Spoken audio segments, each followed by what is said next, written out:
বেহালা অঞ্চলে সিপিএমের লোকাল কমিটির সদস্য অরিন্দম ঝা, তিনি বিগত পুরসভা নির্বাচনে সিপিএমের প্রার্থী হয়েছিলেন। তার বাড়িতে গতকাল রাতে গুলি চালানোর অভিযোগ পাওয়া যাচ্ছে।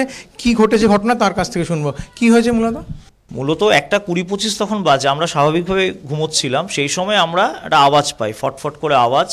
আমার স্ত্রী প্রথমে আমাকে বলেন যে মনে হচ্ছে বাজি ফাটাচ্ছে কেউ বাড়ির সামনে। তো আমি বলি এটা বাজির আওয়াজ না, তোমাকে কোথাও যেতে হবে না, চুপ করে যাও। তো বলে স্বাভাবিকভাবে আমরা বাড়ির ভেতরেই ছিলাম, একটু আতঙ্কিত পরিবেশ। আমার মেয়ে, ছোট্ট মেয়ে, সে একটু কান্নাকাটি করছে। দুটো আওয়াজ পাওয়ার পরে আমি বিছানা থেকে উঠে আমি সামনের দরজাটা খুলে আমি বাইরে যখন এসেছি, কে করতে করতে এসেছি, ততক্ষণে চারটে আরও তিনটে পড়ে চলে গেল। সকালে যখন দেখেছি গুলির খোলগুলো, তখন তো ভীষণই একটা আতঙ্কিত। একটা ছেলে, সে তার উপরে এরকম আক্রমণ। আসলে ভোটের দিন ওরা অ্যাম্বুলেন্সে করে অনেক ভোটার নিয়ে যাচ্ছিল।